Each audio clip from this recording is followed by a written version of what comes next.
I think I just found Fujifilm's most underrated and versatile video lens, the XF18-120 constant aperture f4 LM PZ WR.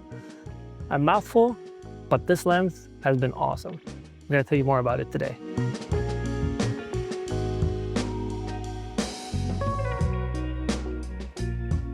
What are we doing today?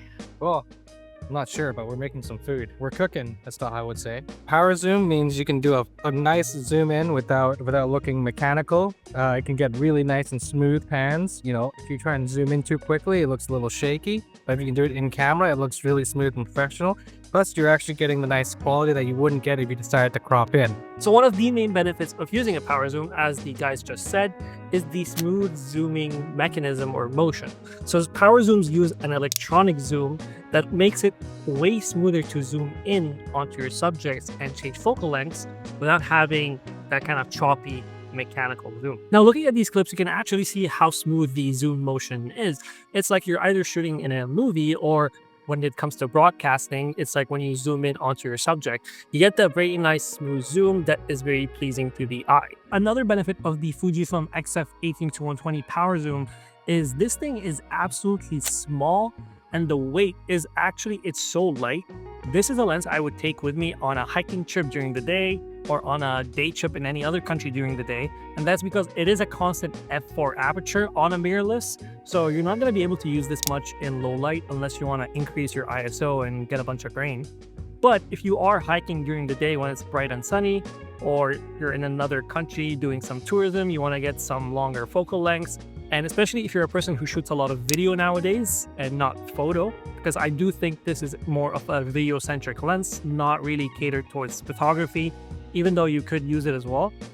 But an 18-120 focal length, which is 27 to around 183 on full frame, and a constant f4 aperture. And when you're shooting out in a sunny environment, I personally, even with an ND filter, I would have my, let's say, 16-55 f2.8, I would have it at f4 because it is just that bright outside. So having a versatile lens that goes from 18 to 120 that is very small and very light, that you can put in your backpack and not feel the weight, is actually a godsend. Like, as far as tallness for a lens, this is very petite. My kit's super heavy, and this is way more useful, especially if you're hiking. Like, I've done some big hikes, so for my year, my back hurts. This, I feel like you can go anywhere. XF18-120 actually has incredible focus breathing. It actually doesn't hunt as much as you think, and that is the point of the LM in the name of the lens, right? So LM, which stands for linear motors, which is Fujifilm's way of getting the best autofocus without any noise. And in all my time of using the 18-120, that thing was incredibly silent and quiet, and I've never even heard the motors once. We pretty much discussed what the LM and PZ mean in this lens, which is linear motors and power zoom.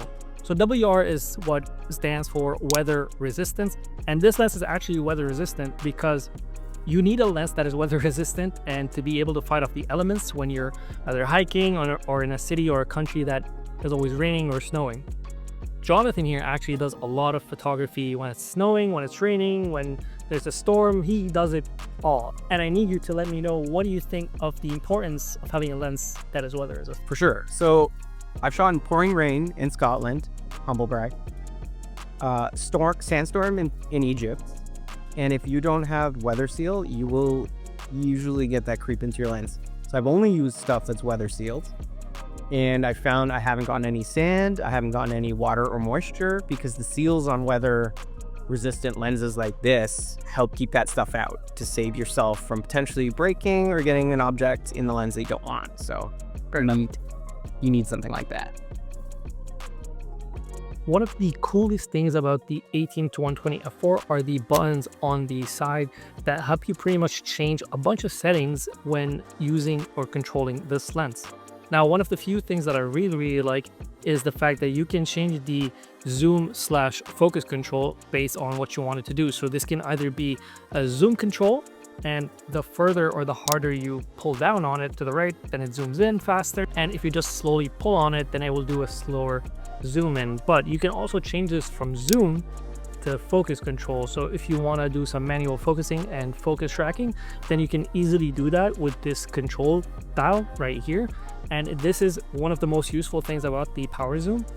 Not to mention, you do have your zoom ring and your focus ring, which are still there and still present. And you can also change the direction, so you can change it from clockwise to counterclockwise if you want.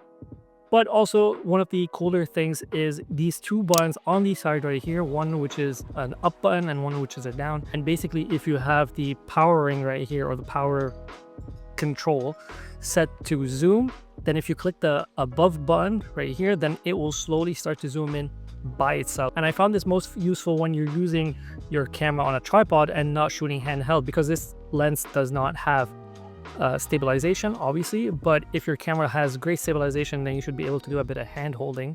Now, if you do click the button on the below part, then it will slowly start to zoom out. And if you have it set to focusing instead of zooming, then it will slowly move your focus from infinity. If you're pressing up, it will move it to infinity. If you press the down button, then it will move it towards the closest minimum focusing distance that you can get. But the most cool thing about this, if you do press the ZF button, is the fact that you can change your speeds of your zoom in and your focus tracking. So if you you can set it from 1 to 10, which is 10 is the fastest. And then if you click the button here, then it will zoom in really, really fast. Now, I found this lens most useful specifically because I do shoot by myself, especially these kind of cinematic looking scenes around the city where I have subjects. And if I do want to be my own subject in my video, it does add this kind of dynamic looking feel to your video instead of, you know, keyframing in post, zooming in post, or zooming out in post. You can pretty much set the speed that you want. You just click this button when you have your camera set on a tripod, and you just quickly go into the frame, and you get this nice parallaxing look sometimes where it's like you're walking into the frame but the camera's zooming out, and it looks really, really cool. So we've ran through all the good stuff about the 18-120, and obviously the way I've been talking about it, you would think this is their most sold lens, but actually it is not. It is actually one of their most underrated lenses, but it does have a few cons. Now, one thing I did mention a bit earlier was the fact that there was no stabilization in the lens. So you will have to rely on your camera's in-body image stabilization. So I use the X-H2S, which has amazing in-body image stabilization, and I can pretty much handhold this lens to the maximum focal length. But obviously, if you do have a camera with no IBIS, you will struggle a lot, and this is meant to be used mostly on a tripod. Now, one thing that I did notice, but it was pretty smooth, it wasn't that big of an issue or an annoyance. This lens does exposure stepping. Obviously, because you're using an electronic mechanism, there is a bit of exposure stepping. So when you zoom in or you zoom out on a scene, you do notice a bit of change in the exposure because the lens is trying to adjust. I would suggest setting your white balance as well manually, because if you have it at auto and you're basically changing your scene by zooming in and out, you will get a bit of change of color, and editing this in post is a nightmare. If you're a person who's used to Fujifilm XF lenses, then you know there's an aperture ring on the lenses. This is one of the few lenses that Fujifilm has no aperture ring on it. So you're gonna have to control everything basically with the dials in camera, and it's not much of an issue for me. It could be an issue for a bunch of people though who are used to Fujifilm's classic aperture ring. The most obvious thing is the fact that it is an f4 lens. Using an f4 lens in low light is... You're right. Being an f4 lens means that you'll have limited control over the depth. So as I was saying, this is an f4 lens, and having an f4 lens to use in low light is going to be very, very difficult without you cranking up your ISO and getting grainy footage. Unless you have amazing lighting and you're shooting on a nice set or a film set, you are not going to be using this in low light at any point. But during the day, this thing is incredibly versatile, especially when it's a nice and sunny day. Now, this lens is not really a very expensive lens. You can get your hands on one for 1,150 Canadian dollars. I will put the equivalent in US right here.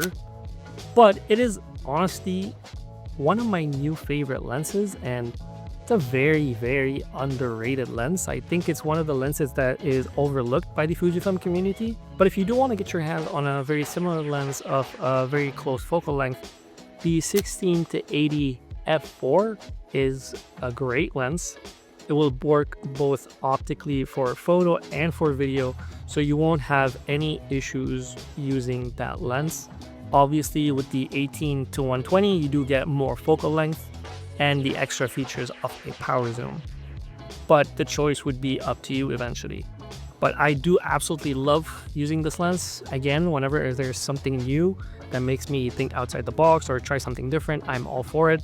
And I might keep this in my kit. I'm not gonna lie, if I'm doing a lot of traveling to nice and sunny locations, want to get some nice postcards, video frames, then this lens is the lens to get. But now it is time to eat. Time to go upstairs and see if the food is done. Look at that. Well, on that note, and on that bombshell, we are going to be ending this video. Any last words? I'm hungry. Hungry for photos. And food. That's it. Fair enough. This is my rig for filming absolute cinema.